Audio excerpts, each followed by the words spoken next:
Hello, I'm Lauren Carr, and welcome to I Read Book Tour's latest installment of Authors on iTours.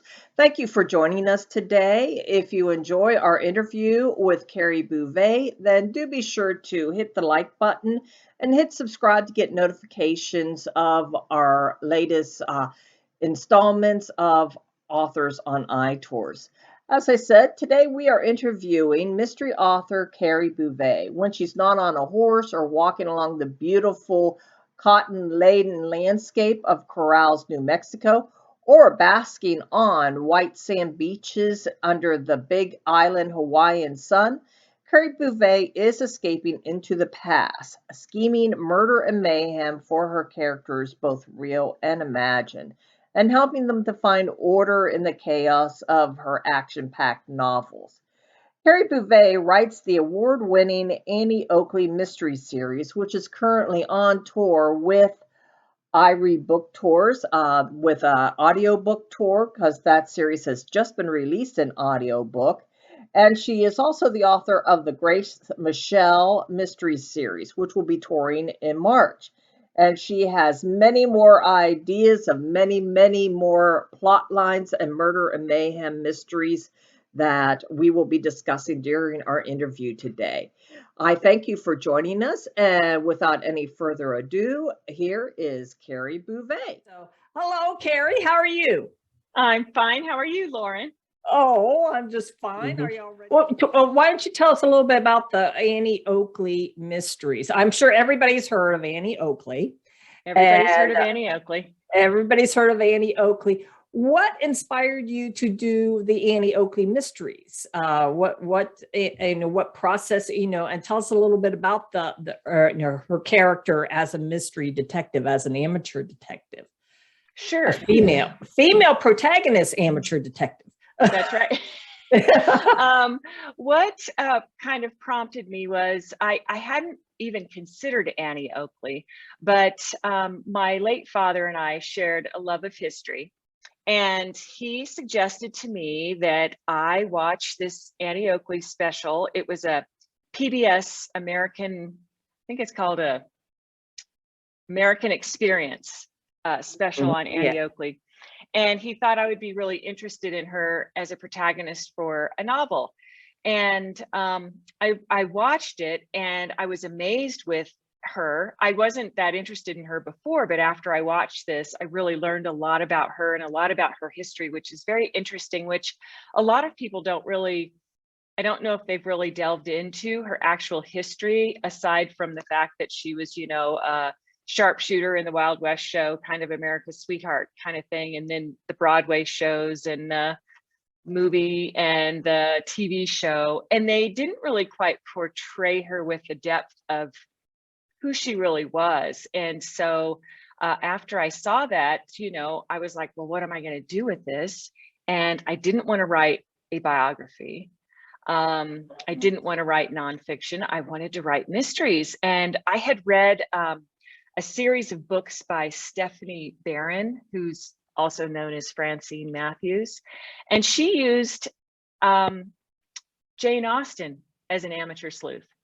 And I thought, what a good idea, And so I thought, well, maybe I could do Annie Oakley as an amateur sleuth. And that's kind of how it started. Now, do you have Frank Butler in the absolutely in the books as well? Are they a romantic couple or they are? Yeah. And so in Shoot Like a Girl, which is the prequel novella, I didn't show the cover of that one. It sort of tells the story of her life before she joined the Wild West show, and it was a really particularly hard time for her. And that sort of sets the stage for the series. But in the first book of this series, Girl with a Gun, she does meet Frank Butler, and they're rivals in the Wild West show. And of course, out of that, they fall in love. Yeah, sort of like Annie, Get Your Gun. That basically tells that story. Right. I saw a little clip about Annie Oakley not too long ago, that piece of trivia, which I wasn't aware of, and I'm sure you probably are aware of, is that when she passed away, Frank Butler actually died 10 days later of like a broken heart. he was Right. so in love with her. Yeah. I've heard 10 days later. I've heard 13 days later. I've heard 3 weeks later, but excuse me. They were very, very much in love and very much a part of each other's lives. And I think he was maybe 12 or 13 years older than she was, but still, she died fairly young. Frank Butler was about 12 to 13 years older than Annie, but still they were very, very much attached. And she died fairly young. She died in her late 60s from pernicious anemia. So what is that? I'm not sure. I'm not sure. It sounds like kind of a blood disorder. Sounds almost like leukemia. Yeah. Yeah, she was in a series of accidents. She was in a train accident that laid her up for a couple of years. And it was actually when she was with the Wild West show, and a lot of animals were killed, and it was a big deal. And then later on in life, she and Frank were in a car accident, and that set her back. But she always made a comeback, and she performed almost up until the day she died. Well, now, because in the prequel, you go into her life before she became a celebrity, and you have the horse that, what was the name of the horse? She had this special relationship with this horse. Buck the Wonder Horse. Now, was Buck the Wonder Horse real, or? No, he was not. And I brought that in because I've been a lifelong equestrian. I've had horses my whole life, and they're very much a part of my life. And, she was with the Wild West show, and surely I've seen photos of her riding, and I know she performed on horseback. And so I thought, why wouldn't she have a very special relationship with a horse like I do? And I have 4 horses, but the one that I modeled Buck after, his name is Handsome, High Handsome, CCR. And he's a half Arab, half quarter horse, Palomino, beautiful. And we just have this really special connection. And I wanted to give that to Annie in the books. And she seems like a character who would have that. I would think so, yeah. Yeah, who would have a special relationship with her horses. And so why don't you tell us about when, because you took a real life person, somebody who really existed. So Annie's not, but you made her a fictional character.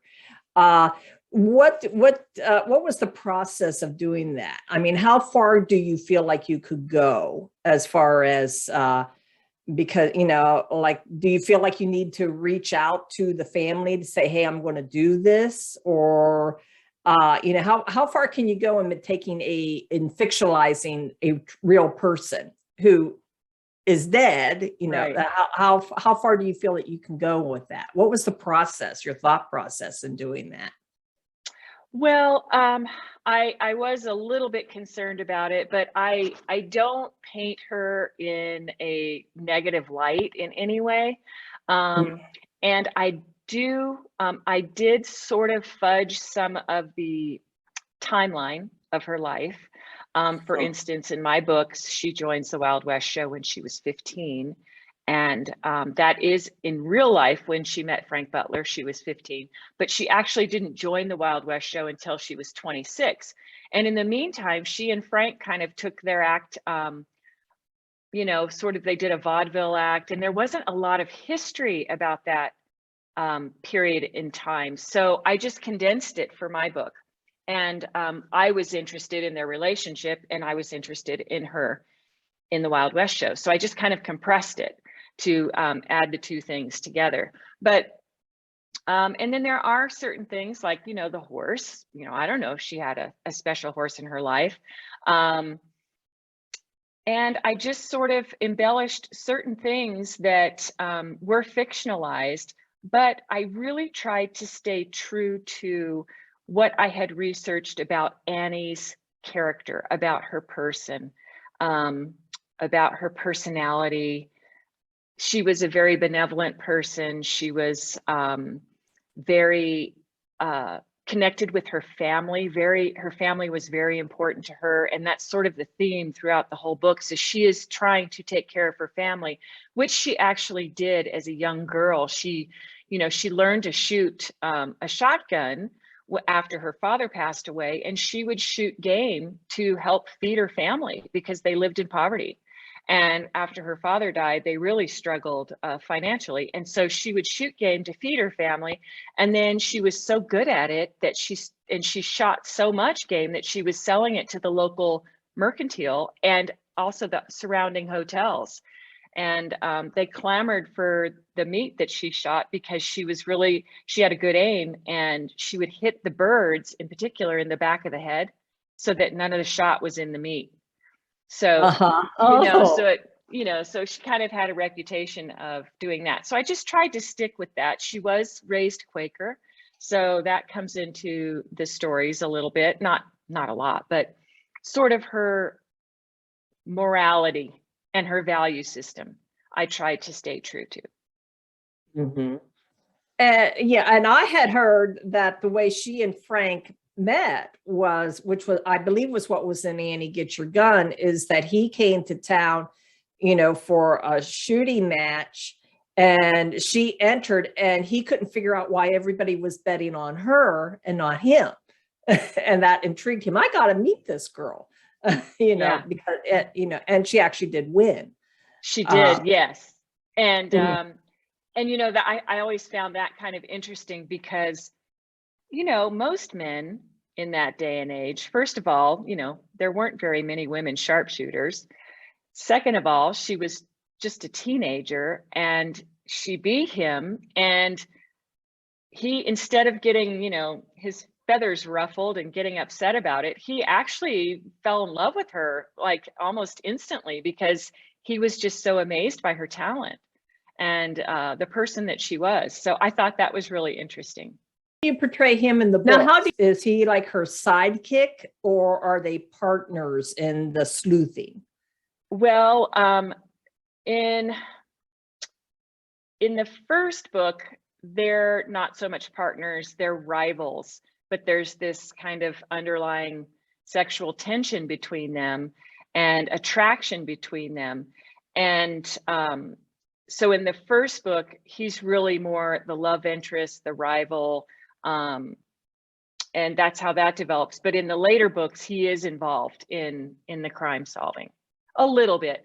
I have introduced a great character who's fictional. Her name is Emma Wilson, and she is a suffragette reporter. And she's one of these characters, and I'm sure this has happened to you. She just walked onto the page, and she walked on the page in complete fabulousness. I mean, I just fell in love with her, as she walked on the page. And so they're the two that really get into the meat of solving the crimes. The audiobooks, because that is what your books, the Annie Oakley Mysteries have just come out in audiobook. So, yes. So readers, if you love listening to books, you can, listen to the Annie Oakley Mysteries. And that's what your tour is. That starts January 10th with yes. I Read Book Tours. Tell us about having the books produced into audiobook. What was the process there? How did you pick out the narrator? I assume it's the same narrator. Yeah. Tell us about the narrator and what thought process went into bringing them to life in audio. Okay, well, her name is Susanna Burney, and she's fabulous. The process was exhausting because I put it up, on ACX, and I requested auditions, and I got probably, I thought no one's going to want to do my books. I'll be lucky if I get 2 auditions. Yeah, that's what you always think. Nobody wants to do my books. Yeah. Oh my gosh. And I got about 75 auditions that I had to listen to. And it was and so I listened to all of them. It took a long time, and I would narrow it down. I narrowed it down to like 12 and then 3, eventually got down to 3, and then had the 3 people read more for me. And what was really important to me is in my books, in the Annie Oakley books, there's it's a very international show. I mean, there were people from all over in this show. And so there were lots of accents. And Frank Butler actually was of Irish heritage. And so I wanted him to have a slight brogue, you know, not anything, because he lived in America for a long time. But so there was a lot of different accents. I wanted someone who could read male characters as well as female characters.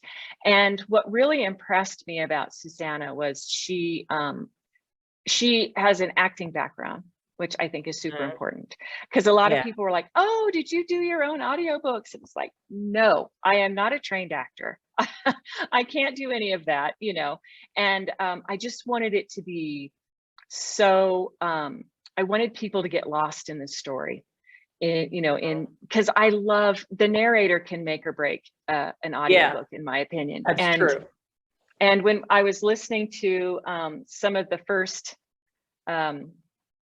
recordings she did, you know, how you have to review all the chapters and everything like that. Yeah. My husband and I were on a road trip, and we were listening to it in the car, and we were so engrossed in this story, because it wasn't like anything I had written. It wasn't what I wrote, you know. It was like, that's what it sounded like, a totally different story.